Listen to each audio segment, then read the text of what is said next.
ఇంకా వేరే వేరే కథనాలు అల్లి ఒక చిన్న పిల్లాడు, చదువుకునే పిల్లాడు, అలాగే వాళ్ళ స్నేహితుడు, అలాగే మా ఆయన అందరికీ కూడాను లేనిపోని నిందలు వేసి అరెస్ట్ చేసి జైలుకి పంపించడం జరిగింది. ఒక తల్లిగా చంద్రబాబు నాయుడు గారికి అడగాలనుకుంటున్నాను.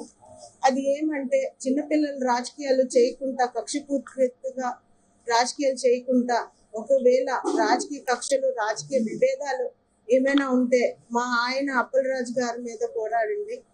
చిన్నపిల్లల మీద రాజకీయాలు చేసి హత్య నేరం కింద మార్చి దాన్ని విక్రయించి దాన్ని ముందుకు తీసుకెళ్ళడం ఎక్కడి వరకు న్యాయం అని ప్రతి ఒక్కరికి అడుగుతున్నాను. ఈరోజు గత 10 సంవత్సరాలుగా మేము అధికారంలో ఉన్నాము.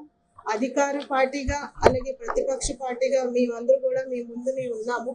అధికార విభేదాలు అలాగే అధికారంగా ఏమైనా ముందుకు తీసుకొని వెళ్ళాలంటే ప్రతి ఒక్క దాంట్లో కూడా పనిచేసాం. కానీ మేము ఏ పార్టీ కోసం కుటుంబ రాజకీయాలు అయితే మేము ఎప్పుడు కూడా చేయలేదు.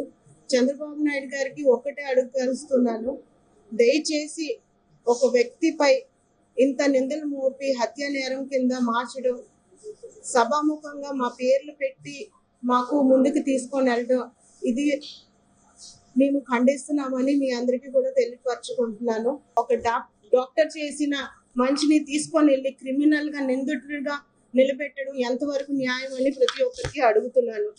మరణించిన వ్యక్తి ఇంటికి చంద్రబాబు నాయుడు గారు, మంత్రులు, అలాగే మా ఊరి ఎమ్మెల్యే నాయకులు ప్రతి ఒక్కరు కూడా పరామర్శించడం జరిగింది.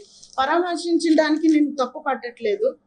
పరామర్శించడానికి వెళ్ళినప్పుడు పరామర్శించి వచ్చేసి వాళ్ళకి జరిగిన న్యాయాన్ని గురించి మాట్లాడలే తప్ప, దాన్ని పక్కన పెట్టి దుష్ప్రచారాలు చేసేసి లేని కొన్ని నిందలు మాపై మోపి, మా ఆయనపై మోపి దుష్ప్రచారాలు చేయడం మేము ఖండిస్తున్నాము.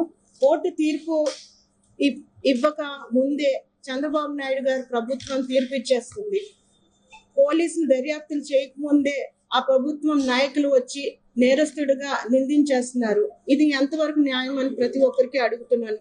యాక్సిడెంట్ అంటేనే జరగరాంది తెలియకుండా జరిగిన విషయం. ఆ ప్రమాదాన్ని కూడాను ఒక హత్య నేరం కింద వక్రీకరించారు. ఆ కుటుంబంకి న్యాయం జరగాలని ప్రతి ఒక్కరికి కూడాను నేను నా తరపున న్యాయం జరిపిస్తాను. మా ఆయన తరపున, మా కుటుంబం తరపున వాళ్ళకి నిలబడి ఉంటామని చెప్తున్నాము. వాళ్ళపై మాకు ఏ విభేదాలు లేవు. ఇందులో రెండో మార్పు కూడా లేదు. కానీ ఆ కుటుంబం విషాదాన్ని తీసుకొని వచ్చి మా కుటుంబంపై మోపి లేనిపోని నిందలు వేయడం, అది ఎంతవరకు న్యాయం అని ప్రతి ఒక్కరికి అడుగుతున్నాను. చంద్రబాబు గారు, నిజంగా మీకు ఆవేదన ఉంటే ఆ వ్యక్తిపై ఉన్నదా, లేకపోతే ప్రతిపక్షంగా మేము ఉన్నాము, మా కుటుంబం ఇందులో ఈ కేసులో ఉన్నది అని చెప్పి మీరు ఇవన్నీ చేస్తున్నారా? ఒక్కసారి మీరు ఆలోచించండి. సభాముఖంగా అన్ని దగ్గరలో కూడాను మా పేర్లు వాడి మా కుటుంబం నేరస్తులు అని చెప్పినట్టుగా మీరు నిర్ధారించేశారు. దానికి కోర్టులు ఉన్నాయి.